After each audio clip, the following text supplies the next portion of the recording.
Coming to you from the heart of the Motherlode, this is EDC's Week in Review, your July 25th edition. Thank you for tuning in. Now on to the weather.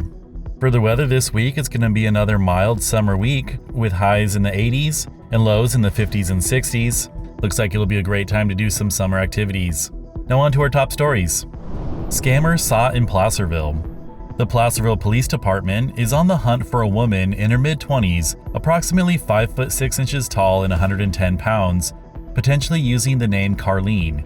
She's implicated in 2 online scams, selling counterfeit goods through social media platforms, often spotted wearing blue nurse scrubs and driving a white Hyundai sedan. Placerville police are urging residents to contact the department with any leads, assuring confidentiality for all tips. Firefighters battle many mini blazes and lightning.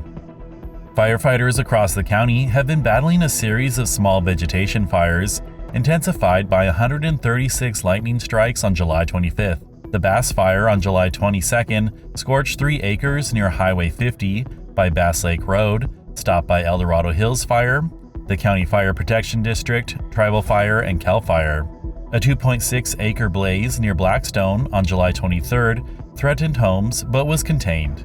The Coulter Fire in Latrobe, starting July 19th, burned 24.9 acres, reaching 100% containment before 3 p.m., with support from McLaren air tankers. On July 25th, lightning sparked the Hazel incident near Hazel Valley Road and the Sliger incident near Sliger Mine Road. The Sliger incident mapped at 14.4 acres and halted by 5 a.m., with mop-up ongoing. Chief Michael Lilienthal praised the swift interagency teamwork in keeping our county safe. NTSB report details Tahoe capsizing. The National Transportation Safety Board released its preliminary report on July 23rd, detailing the June 21st capsizing near DL Bliss State Park, which killed 8 passengers. Launched from Tahoe City at 10:40 a.m., with 4 aboard, including owners Joshua and Terry Pickles, the boat picked up 6 more passengers before anchoring in Emerald Bay. Clear skies turned stormy by 2 p.m., with 2 to 3 foot waves escalating to 8 to 10 feet, marble-sized hail, and 39-mile-per-hour wind gusts. The operator attempted to return to the marina but reversed course twice. At 50 to 100 yards offshore, the engine failed, leaving the boat sideways to waves. Water accumulated despite bilge pumps, and passengers tried bailing. A large wave rolled the vessel at 2:57 p.m. with no distress call made. Only 1 survivor wore a life jacket, another clung to one. Hikers 911 call triggered a multi-agency rescue. The report found no hull damage, with toxicology results pending. Water supply plan proposed. On July 16th, the county's irrigation district presented a plan to modify water right permit 21112 via virtual Zoom meeting, led by Brian Deason and Elizabeth Leeper. The proposal adds a diversion point at the El Dorado Diversion Dam near Kybers and a rediversion point at Sly Park Dam, forming Jacobson Lake, to enhance water management efficiency. Public hearings since 2022 addressed concerns from rafting enthusiasts about reduced river flow impacting boatable conditions. Deason assured at least 3 hours daily of adequate flow. The plan, using existing infrastructure, minimally affects Chinook and steelhood fish due to slight temperature changes. No new construction is needed, and fire evacuation concerns were noted as outside the district's purview. This initiative ensures the county's water supply meets future demands, balancing recreation and environmental needs. More golf course secured. The El Dorado Hills CSD voted 3-1 to purchase 41.66 acres of the former executive golf course for $10 million.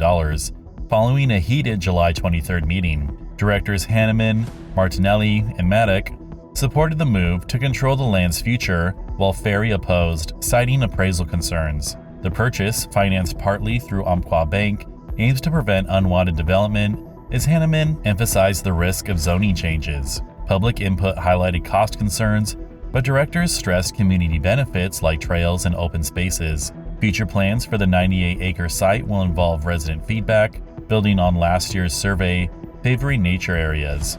This decision shapes the county's recreational landscape. The following story may be inappropriate for some audiences. Jury convicts local man. In a landmark case, a jury convicted Carl W. Cocconi of 6 counts of lewd acts on a child under 14 following a 2-week trial in South Lake Tahoe, The evidence revealed Cocconi molested a young girl known to him over several months in 2014 and 2015.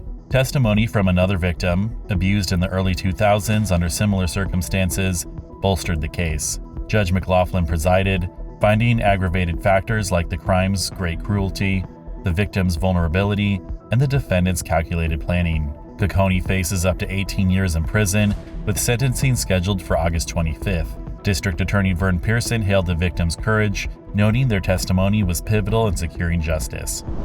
And now for some news nuggets.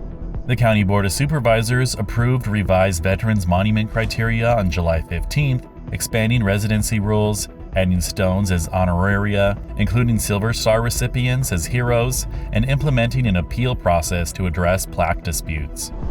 John Maskerich's Godfather Crime Tour, launched on Lake Tahoe's West Shore, visits the Fleur de Lac estate and offers mob history, film lore, antipasti, and cocktails on Saturday and Sunday boat tours through mid-September.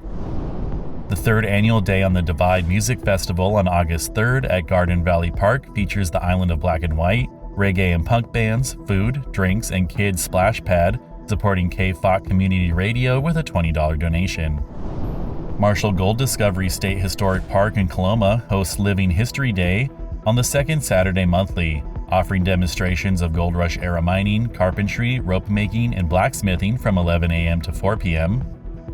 Road maintenance on Salmon Falls Road in the county starts tomorrow, continuing next week from 7 a.m. to 7 p.m., with traffic control in place for the first phase of the three-step surface treatment process. On August 10th at 10 a.m., a district-wide Drive for Democracy rally will begin at the Mosquito Road Park and Ride and end at the Mariposa County Courthouse, featuring candidates Jerome Brandon, Mike Barkley, and Michael Masuda to advocate for healthcare, housing, and environmental protections. Vitalence Community Blood Drive, sponsored by Andrea Dotson's Properties, will collect donations on July 30th from 1:30 to 4:45 p.m. at 7038 Highway 49 in Lotus, offering donors a chance to win a car while meeting the county's critical blood supply needs. A free class at the County Fairgrounds Agriculture Building on July 26th from 9 a.m. to noon teaches beginners and advanced participants water bath and steam canning techniques for tomatoes, zucchini, and eggplant, fostering the county's sustainable food practices. And on to our closing stories. Waste rate hike debate. At the July 22nd meeting in Placerville, the County Board of Supervisors tackled a contentious 6.36% rate hike proposed by Waste Connections, operating as Dorado Disposal for waste collection and material recovery services.